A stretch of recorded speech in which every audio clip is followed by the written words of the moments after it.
Hello everyone, I'm your professor, Kenneth Scholler, and I earned my doctoral degree at the Graduate Center of the City University of New York. I wrote on a topic in ethics called Are There Moral Obligations to Oneself? And I'm going to be making these kinds of videos for a while now, for the next number of weeks, to explain the course. This is just a beginning one in ethics, and I'd like to just go over some of the groundwork for your reading for next week. Now next week you're going to read pages 1 through 7 in the text and the link on Epicurus. But today I think we can explain what ethics is after we get to philosophy. Philosophy is composed of two words, philo and sophia. Philo means a love of, and sophia means wisdom. So put the two together and you have a love of wisdom. This goes back to a definition that Pythagoras made in 6th century BC. Ethics is one of the 6 branches of philosophy, the others being logic, metaphysics, epistemology, aesthetics, and political philosophy. But ethics has to do with human behavior, and some people have defined ethics the way I do, the philosophical study of right and wrong, good and evil, etc. And so that's what the course really is about, looking at theory first and then practice later.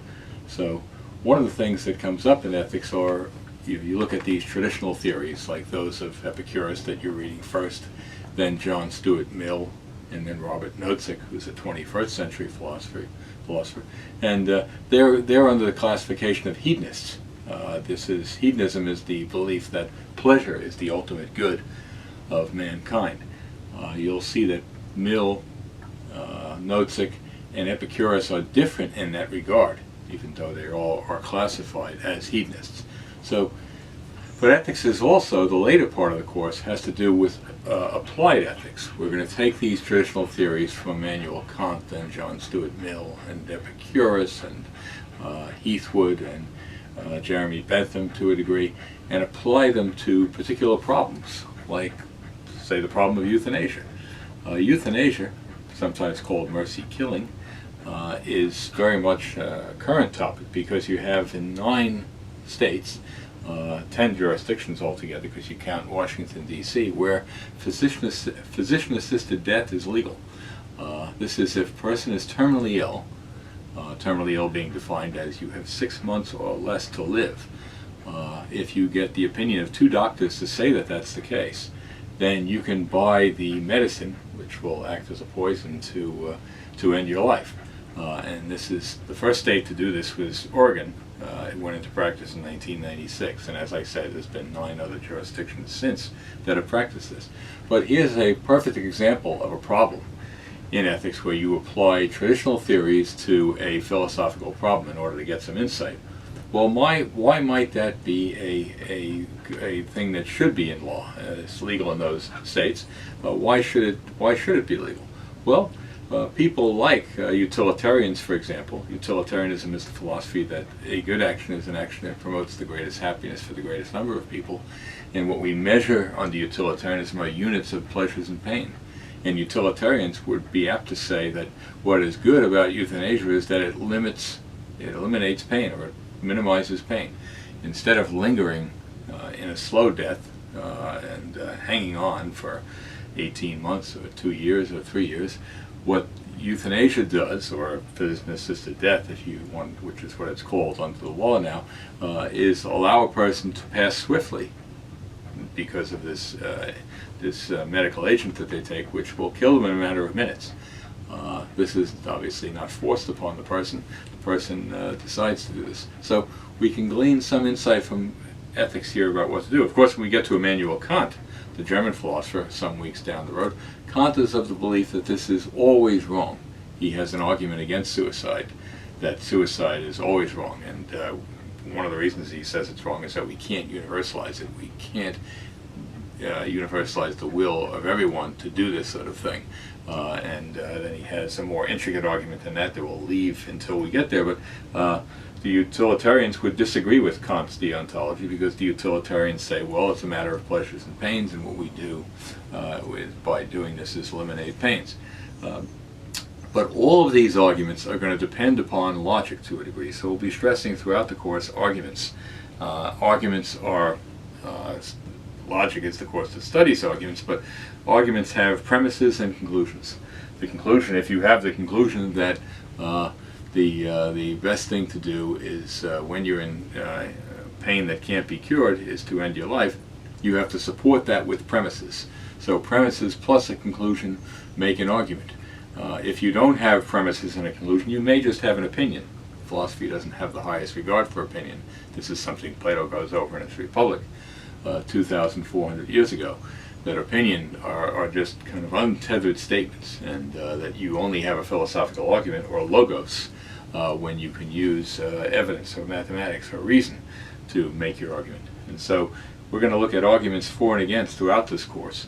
And in fact, next week, Epicurus is one of the overlooked Greek philosophers. He lived from 341 to 270 BC. He comes after what you might call the big three philosophers, Socrates, Plato, and Aristotle, who go from 5th century BC until the middle of 4th century BC. But Epicurus had a philosophy of life that sometimes known as ataxoria, life without disturbance, or a kind of peaceful calm that your life should have. And so you'll see that in reading him. You'll also see, if you read those first 7 pages, that what's going on there is that that's really the overture for the whole course. You have all these theories there, hedonism being one answer to the question, what is the good life? The pursuit of pleasure. Utilitarianism being another answer. I just told you about Immanuel Kant. He's a deontologist, and he says you ought to act from a motive of duty, and that's the ultimate good. We'll also take on answers like egoism. Egoism is the philosophy, as implied in the name, that all I need to do in this life is benefit myself. I have no further obligations than to benefit myself. Relativism, which is a kind of anti-ethic, if you will, it says in effect there are no moral standards other than those which vary from culture to culture. So this culture believes one thing about what's right and wrong, another culture believes something different, and the ethical relativists, or cultural relativists as they're sometimes called, says that there's no right answer in this. There's no objectivity. There's no universality, just lots of differences. And so there's really nothing to ethics. Well, if you look at those first 7 pages, these are called normative ethics. Normative ethics because they give norms for existence. And as I say, that's kind of the overview of the entire course. You will, if you read those 7 pages, they're dense, but they give you all that we'll be doing in the 15 weeks that we're together. And then you'll be looking at the link by Epicurus. It's the piece of writing by Epicurus is called Letter to Menoetius. And Menoetius was a friend. Epicurus taught in a place called the Garden, and had his own school, which was in Athens, where people would gather. He taught in the open air. And Letter to Menoetius is a friend of his, and he talks about his what he regards as the good life. And although he's a hedonist, and hedonism is the Greek word hedone, meaning pleasure, you might be a little surprised at what he describes as what he thinks pleasure is. So your assignment for the first week, as you'll see on the syllabus, is to go over those 7 pages, to read Epicurus, and then we'll have a further discussion about that next week. But it's nice to make your acquaintance. I think that this is going to be a good course. Give it some time that it needs. You'll be answering questions online and taking tests online, given the current circumstances that we're in. And but I'll also be seeing you in these videos here. So. And I hope you're well until next week when I see you again in another YouTube video. Okay, thank you.